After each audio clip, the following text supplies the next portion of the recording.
Sonic the Hedgehog has always been a console character. He was absent from the arcades. Before the success of the Genesis, Sega's bread and butter was the arcade stuff. They couldn't crack the console market until the US release of the Genesis. Notice how I said US release. The Mega Drive wasn't doing so great in Japan, so Sega wanted to make a Sonic arcade game to give the IP more popularity over there. No, Waku Waku Sonic Patrol car doesn't count. Waku Waku what? This was one of those arcade rides for kids with a minigame inside. Creating a Sonic arcade game was no easy task. They needed to capture what made Sonic, Sonic, but put a new arcade spin on it. A team was put together, Sega AM3. Alongside the help of Sonic Team, they got to work developing the game for the Sega System 32. Thus, SegaSonic the Hedgehog was born. But why is it called SegaSonic? Well, Sega applied for the Sonic trademark back in 1990, but it didn't go through by the time this game came out. Title already had a game out there called Sonic Blast Man. So until this trademark went through, they had to stick with SegaSonic as the brand name. This game is famous for its trackball controls. SegaSonic's designer, Manobu Kusunoki, was a fan of Marble Madness, and I gotta agree, this game is a lot like that title. While the trackball makes the gameplay unique, it's pretty much impossible for this experience to be replicated. Yes, it's playable in MAME, but those controls do not work when mapped to a D-pad, thumbstick, or even a PC trackball. It's just not the same. So how am I gonna play Sega Sonic properly? Well, it got an extremely limited release outside of Japan. One of these places is Galloping Ghost in Chicago. I originally planned on covering Sega Sonic Bros, the unreleased Sonic arcade puzzle game, but that same day of video planning, my dad came to tell me that he had a business trip in Chicago. This was perfect timing, so I seized that opportunity and got to go to Galloping Ghost the next night, as long as I was willing to sit through a day of meetings. Going to any arcade after over a year of staying inside would be worth it, so of course I said yes. I know this is gonna date the hell out of my video, but before going to any arcade right now, do the right thing and get vaxxed. Alrighty, let's go to Chicago.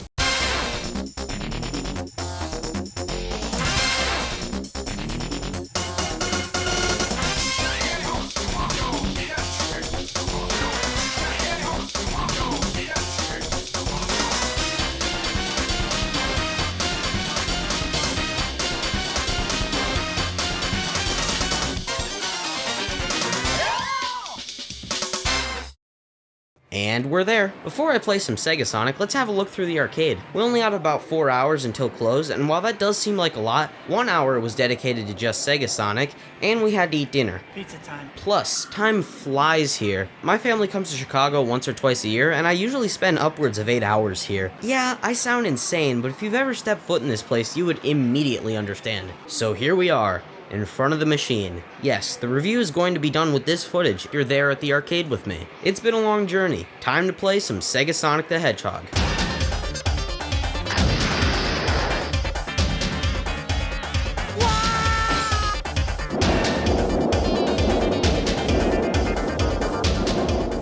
Three characters, Sonic, Mighty, and Ray. If you're a fan of the series, you'd know Mighty and Ray were missing in action for over 20 years until they made their return in Sonic Mania Plus. Ray the Flying Squirrel is easier to control but slower. Mighty has less traction, and Sonic has the balanced stats. As I said in the intro to this video, the controls are something that can't be replicated, and I stand by that claim 100%. This game is an experience like no other, and mastering the trackball is a huge part of it. I can't stress enough how fun this game is to control. The free analog movement and momentum of a trackball is unlike anything you've ever played. It feels like you're in direct control of Sonic in the game. Depending on how fast you spin the ball is how the momentum works. It is incredibly precise. A light tap will change the way your character is facing, while rolling too fast will make you lose control and spin out. Going through the campaign and getting a hang of the movement is a huge part of what makes this game fun. That's something you can only experience right here. I'm telling you, it's completely different in the emulator. It's clear that maneuvering is the main focus of this game. The level designs are 99% stage hazards. Sega Sonic doesn't need enemies. It's you versus the crumbling island. Now you may ask yourself, why is Sonic running? Well, what do you know, Eggman is back at it again doing the bad thing. He built an island of death traps to kill Sonic and friends. Nothing too grand, it's an arcade game after all, so the more simple story the better. You are thrown right in and have to break free from yourself. Eggman initiates a blast of water, and then onto the island you fall. I love the animation in this game. It's bursting with energy.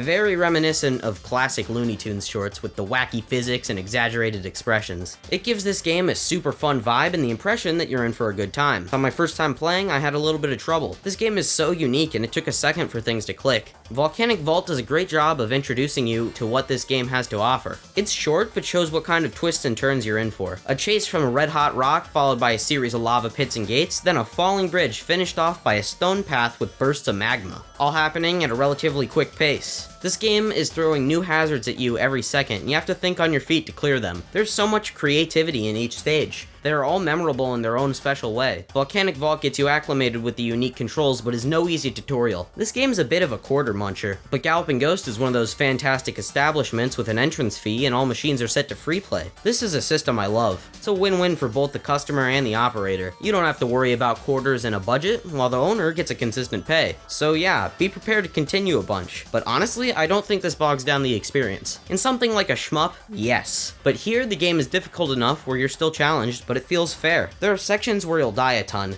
and sections that are a breeze. So yeah, keep hitting that start button when you die. And if you think that's not enough, try going for all the rings. You're encouraged to do so and you'll get an end of level bonus. On to Icy Isle. This level introduces the franticness of the game. There's always something coming after you. Whether that be falling rock or crumbling ground, you have to keep moving as fast as you can. Ice physics get a bad rap, but honestly, I never found them to be that bad. In a game all about surviving the environment, ice physics make perfect sense. They are an obstacle present throughout the whole level that you learn to master. It also makes for a lot of sliding. The game has these mid-level cutscenes that only last a few seconds, but are really fun to watch nonetheless. I love the ones here on Icy Isle. Take a look at this. These monkey bars fall through, making the player think they're gonna die, only for Sonic to slide super fast onto ice, which then makes you think you're gonna advance. Finally, a spring pushes you back and you have to reclimb the ice you slid on. It's only a few seconds but gives you so much adrenaline and subverts your expectations numerous times. These little moments are great set pieces that add to the energy of this game. The rest of the level from here on out is tricky ice platforming with falling cubes and spikes on the ground. Icy Isle was really fun. It's a fantastic level that doesn't slow down. On the other hand, Desert Dodge was not the best. I think I'd call this the worst level in the game. That's not to say it was bad, it was just frustrating and feels like a downgrade. It starts with these massive pits formed in the sand. While they are avoidable, the constant stopping becomes annoying quickly. You have to roll the trackball in the opposite direction and things can become out of control. Towards the end of this section, it becomes highly irritating. The centipede chase isn't the worst. It picks up the speed that was absent in the crater area, but your first time playing it, it can be annoying if you aren't fast enough. The level ends with a quicksand bit, and this is where Desert Dodge redeems itself. To escape, you have to go crazy on the controls, and your hand might get a little sore, but you can tough it out. Desert Dodge isn't my favorite level, but it really picks it up in the end.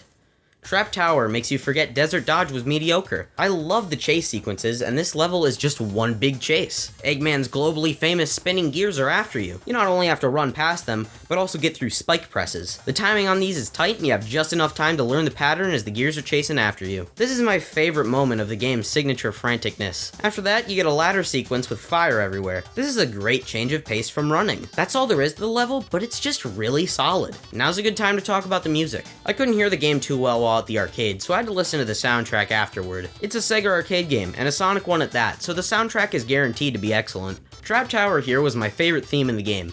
This song was remixed by T. Lopes in Sonic Mania Plus' Pinball Special Stage. Take a listen.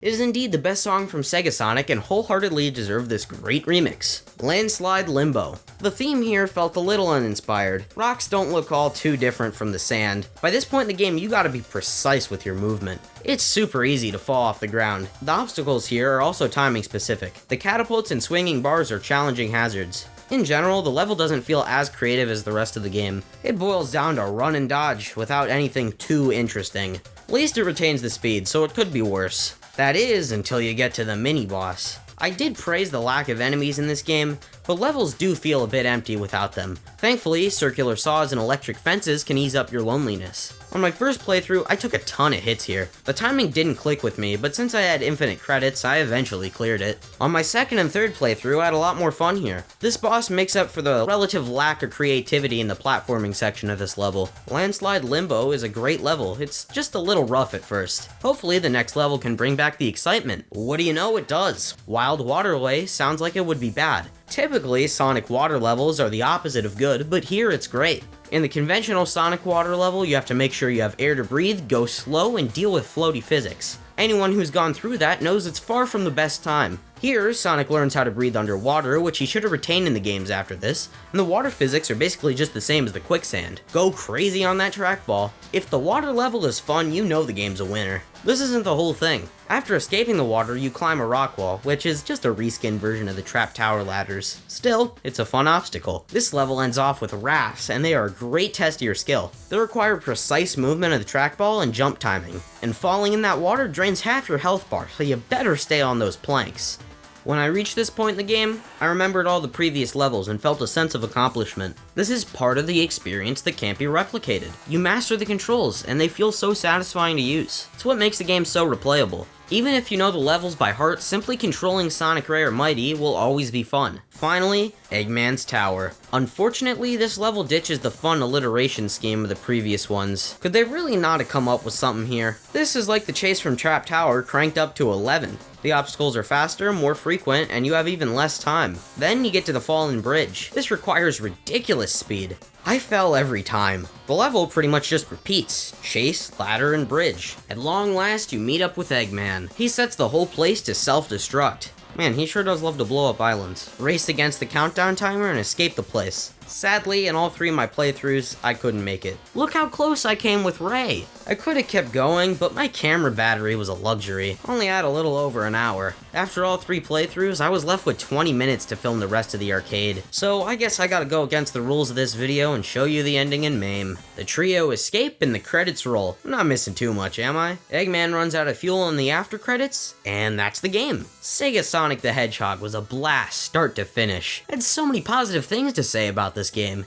It's non-stop fun. The game hits you with a surge of creative energy. It has that retro Sega spectacle I can't seem to shut the f*** up about. It's just a shame this experience is such a hard thing to get. I think this would have worked well had it been remade for the 3DS or Wii U, but those days are over. I imagine this can control similarly to something like Pack and Roll, wherein you're constantly swiping in all directions. It would still be different from the trackball, sure, but it would have been able to capture the franticness and precise movement this game requires. It was considered for release on the Sega 32X, but they couldn't capture the movement with a D-pad. Then it was considered again for the Sonic Gems collection, but you guessed it, it didn't work with an analog stick. It even had a chance on Switch with the Sega Ages line. Yosuke Okanari stated that, if Sega Ages on Switch was successful, the team were interested in porting SegaSonic. That didn't happen. Yeah, for the time being, SegaSonic the Hedgehog is stuck right here in this arcade. Is it worth a 6-hour drive? Hell yeah. In my opinion, Galloping Ghost is the best building in the universe. Going to the world's largest arcade is a surreal experience. The place is truly phenomenal, a heaven for retro gamers and arcade fans. Now that we're done hogging the SegaSonic machine, let me take you through the rest of the arcade. This is the end of the review, but please stick around and see this incredible arcade. Right after I got done playing SegaSonic, I went to the Fantasy Zone cabinet and played a full game. This is my first time playing on a real PCB, and I had a ton of fun. It's one of my all-time favorite arcade games.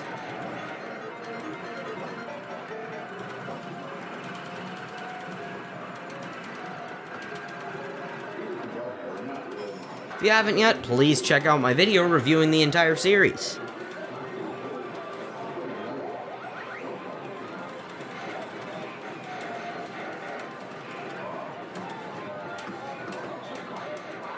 Anyone like Bosconian?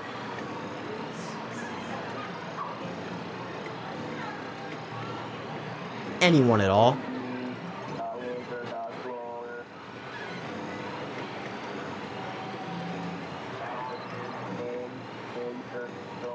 Here's another shmup, Dodonpachi. This is the OG Danmaku shooter, and is a masterpiece of the genre.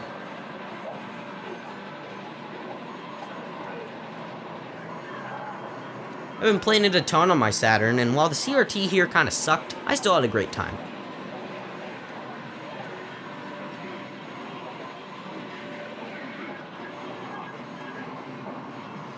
Another Sega favorite of mine is Congo Bongo.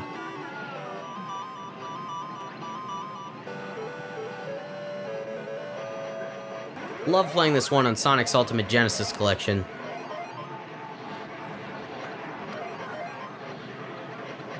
Here's an oddity, the Three Stooges.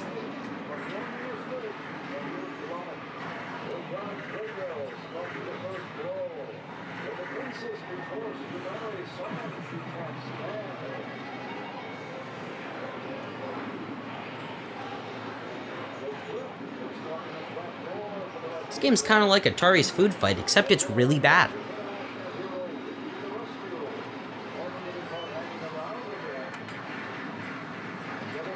This is quite the rare cabinet, but do you want to see a rare game? Beavis and Butthead. This is the only Beavis and Butthead arcade cabinet in existence. It's an unreleased prototype.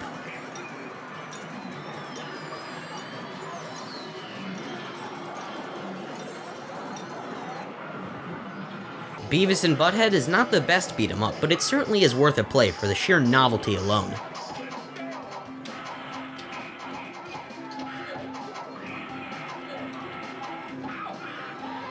Here are 3 Rockola cabinets. I also made a video about the history of Rockola and its video game division.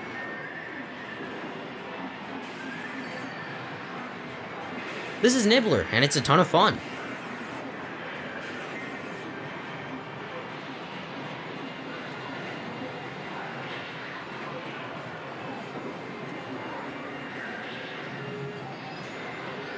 Back to another Sega cabinet, this time Flicky. I got really good at the Genesis version, and the arcade is strange to me. It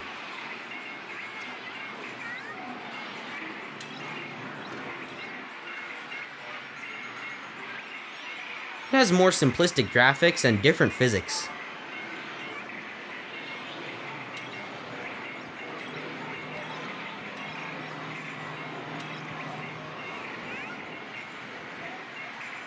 Here's the Godzilla cabinet. Shoutouts to Pac Jeff, the cool Godzilla dude.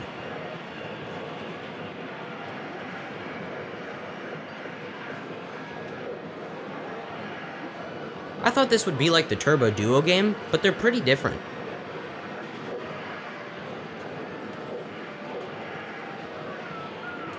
Anteater was one of the loudest cabinets they had there. It's a super underrated, unique maze game.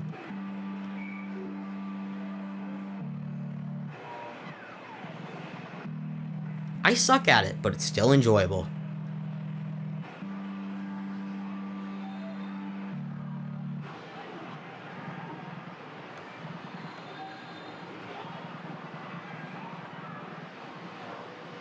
Tinkle Pit is a weird Namco game with a bunch of cameos in it.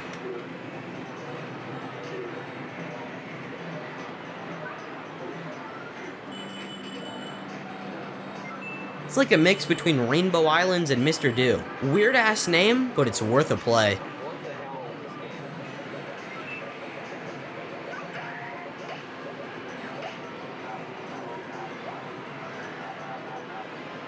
And that was the end of my camera battery. There was so much more I wanted to film, but I just took a few pictures on my phone. Midnight strikes and the arcade shuts down. Hotel time.